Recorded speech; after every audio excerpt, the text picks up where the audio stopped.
Right, I'm with Ray Lohr now. When did you buy this car and what was it like then?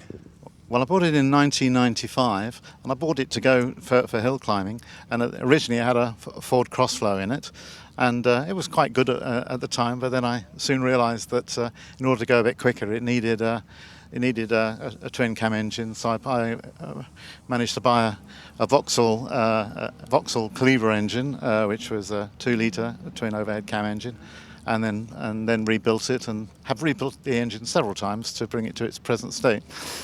So you had the car since '95. I mean, I know you, and I've commentated on this car many times. But so this is old school technology. You're on twin 48 Weber carburetors, aren't you? What sort of horsepower and you haven't gone down the bike engine route?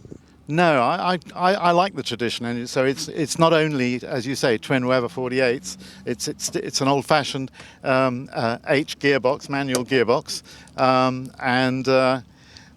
we don't have launch control. We don't have traction control. So that's all up here, and I quite enjoy that actually. So the one sort of area where we did go a bit modern, we don't have a distributor, so it is on proper management, but still carburetors. But it means that you have electronic spark production, and you do have a map. So in that sense, it's a bit modern. But because distributors are, a bit dicey, they easily can go out of whack. Yes, I remember that well. Back in the day, I used to have cars on points and distributors, and I can remember just even sort of half a thou could make it. I had a TR5 at the time, and I remember putting I think it's called a lumination system at the time. This is quite old school stuff by today's standards. Yeah, I think this one was on lumination when I first got it, because it was certainly on distributor with the Crossflow engine. But so when I put the Vauxhall engine in, then I went straight to an Omex. Did you say Omex? Yes. Yeah, that was Richard Ragg, isn't it? Yeah. And I mean, I know Richard produced great systems. So it's what we call normally aspirated, but on electronic ignition. And what sort of horsepower?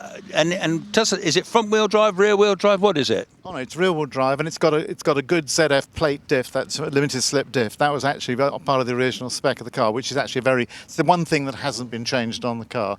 I changed it from a Sierra 5-speed box to a 6-speed box, but still an H box. The thing that really produces more power, though, is bigger valves. These are nearly full raised cams, and then the carburetor. So this makes about 250 brake, and the original Cleaver it made 150. Well, that's a 100 brake increase then. That's significant. And is there an LSD on this car?